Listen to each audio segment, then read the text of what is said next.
Hey everyone, so since the 2.5 patch dropped for us on Global, I've wanted to make a video on the three new exchange shop personas and maybe just do a short little profile on each and kind of take a look at what they do, what skills are useful on them, and if I think they're worth buying for you based on your account situation. So hopefully you enjoy. I think this is a pretty interesting crop of personas, and I actually think it's a pretty useful group overall. So with that said, it's probably best to start with the persona that I think is the most niche of the bunch, and that is Sandalphon. Sandalphon is a Guardian class persona of the Almighty element with a focus on defense buffing and shielding. I don't think it's a coincidence that Sandalphon came with the release of Cherish and the rise of the Fox team that followed along with him for this patch cycle. This persona fits incredibly well with that team because of a lot of the things that it does, but number one on that list in my opinion is Sandalphon's trait, Titan's Protection, which will boost defense for Wonder and when active, defense for all shielded allies by up to 45% at full overclocking. But the most important thing in my opinion is the passive defense buffing that Sandalphon's providing. So even when Sandalphon is not active, meaning not the active persona in the battle on Wonder, but just on the team as a backup member of the party, shielded allies will get a passive defense boost, which on the teams that this persona is going to get play on is incredibly useful. It's essentially a free passive defense buff on a Fox team for doing nothing except bringing the persona. And to play off that shield requirement for the Titan's Protection buffs to take effect, Sandalphon's signature skill Devoted Guardian is going to be a shielding skill with the added benefit of providing around a 20% damage up for 2 turns for all shielded allies. This skill allows Sandalphon to be self-sufficient in terms of fulfilling its own requirements to activate its passive abilities, but honestly, most of the time on the Fox team, if using Cherish and or Yuki, you won't really need to be shielding, but the option to do so if necessary is nice to have. As far as useful skills you want to train on Sandalphon, frankly, he kind of comes with all the skills he needs already. I added attack boost as, funnily enough, his shields actually scale on attack, even though he's a completely defense-focused unit. Otherwise, the skills I would find best for him would be shield boost, but he comes with shield boost 4 off the bat, so you don't really need a ton of skill training investment here. And with all that on the table, why do I think he's the most niche? Well, the downside here is that the only units that really benefit from him in our current endgame modes are defense scaling units like Fox, Yuki, Cherish, etc. So outside of that very specific team, you just don't have a ton of use for Sandalphon in the endgame modes like Guild Boss and SOS. Of course, I do find this persona useful for things like Trial of Thorns, where a little extra defense if I have a spare persona slot, or having the option to shield if needed can be helpful. But again, my issue with those modes is it's hard for me to suggest you spending limited resources in the Repression Metal 4s on them, since we only get them every so often, and my consensus here is if you have Fox and run that team, I do think this persona has value, but if you're on a strict coin budget or you don't have Fox, I think Sandalphon is probably skippable. But if you do have the coins, I do think you could find a use for this persona, especially if you're running that Fox, Cherish, Yuki type team that'll be scaling off of his defense buffing and shielding. Then the next persona we're going to take a look at is Shiva. Shiva is a Saboteur of the Psi element, and he is, to no one's surprise, meant to coincide with the release of our next unit in patch 2.6, which is going to be Haru. Shiva is going to be doing substantial debuffing on enemies with his passive Karmic Alteration. At the start of each turn, even passively, so a little bit like Sandalphon, he'll be gaining stacks of Wisdom, up to 3 stacks. Then in unison with the use of his signature skill, Dance of Destruction, he'll be able to apply debuffs to the enemies based on the number of Wisdom stacks that he has.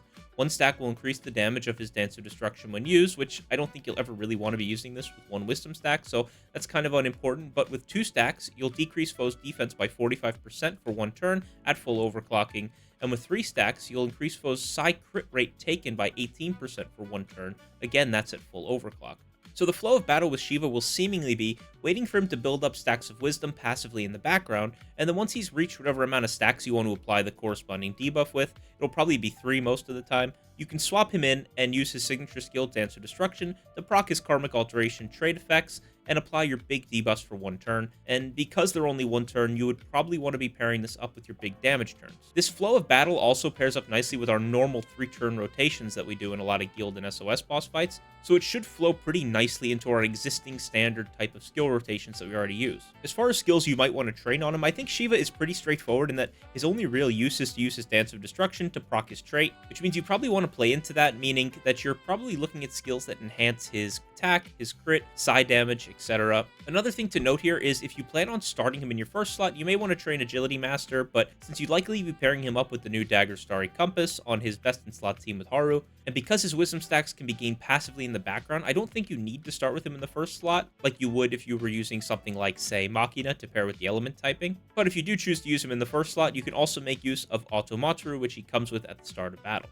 So, do I think you should try grabbing Shiva if you have the coins? I think if you plan to pull Haru, then yes, I think he will be quite useful. I can already see a Dionysus Shiva rotation for Guild and SOS bosses in my head, with lots of crit buffing on Dionysus, and then on turn 3 swapping to Shiva to unleash his Karmic Alteration debuffs for Haru's big damage turn. If you plan on skipping Haru, I think this decision becomes a little more interesting since I don't really know if he provides the same kind of value to other teams that he would be for Haru. In that sense, he is a little bit like Sandalphon, the difference being I think a lot more people are going to be pulling for Haru than I think pulled for Fox and Cherish. He can still provide a nice defense down even without Haru, and would get use when you need to use psi skills in, say, Velvet Trials, but again, that feels a little too niche to suggest you spending the coins on. And on top of that, if you're strictly using him for the defense down, you'd probably be better off using the last persona that we're going to be covering here, which I'll get to in a minute. But to finish up with Shiva, I think if you plan to pull for Haru, it is a pretty easy decision to spend the coins on him. He provides a lot of value to that unit, but outside of Haru and her team, right now, I think it would be hard for me to tell you with certainty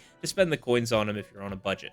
Then the last persona we're going to get to today is, in my opinion, the most widely valuable of the bunch, and that persona is going to be Vishnu. Vishnu is an assassin persona of the wind element that specializes in providing massive defense shredding in unison with his application of the windswept elemental ailment. If you've seen one of my last few guild boss or SOS boss videos, I've described Vishnu as a better version of personas that, up to this point, we have used quite a bit in Norn and Narcissus, wind-based personas who thrive off applying additional debuffs when applying windswept. Vishnu does the same thing but has a higher upside potential.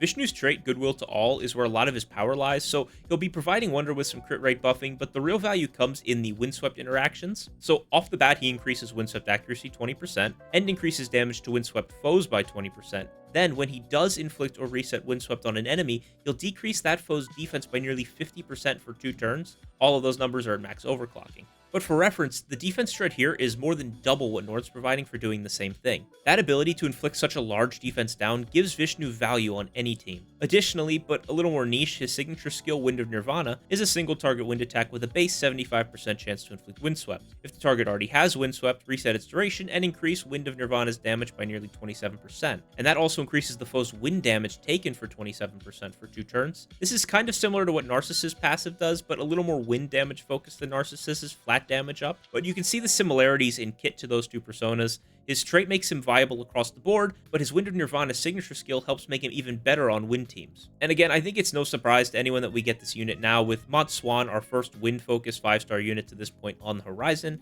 But again, that defense shred is universal, which makes Vishnu far more valuable as a whole, with or without any wind-specific DPS. As for what skills you may want to train on him, I trained Magardine on him, which makes him a little more valuable to be used in AoE content, even as a single target focused persona. And additionally, you want to try and add as much windswept application chance as possible on him. So skills like windswept boost, accuracy boost, ambient aid, etc. are pretty essential here. Outside of that stuff, just damage amplification skills to fill out the rest of his slots should suffice in my opinion. To wrap it up here, Vishnu is the only persona of these 3 that I won't even put a conditional on. I think he is certainly worth getting for a lot of the reasons I already covered. I think he's the most malleable in terms of flexing onto all different kinds of teams without having to worry about specific element types. I do think even on a budget, you should put Vishnu on your short list of exchange shop personas to work towards buying, or to buy outright if you have the coins available to do so. And that's all I had on this one. Hopefully it didn't run too long. I've been kind of wanting to yap on these personas a little bit since we got the news they were coming in the joint live stream. Hopefully you found something useful in this video, but yeah, I think I'm going to go ahead and end it here. So if you have any questions, please feel free to leave them down in the comments below. I appreciate all your support as always. Thank you for watching. I will see you on the next one and have a good one.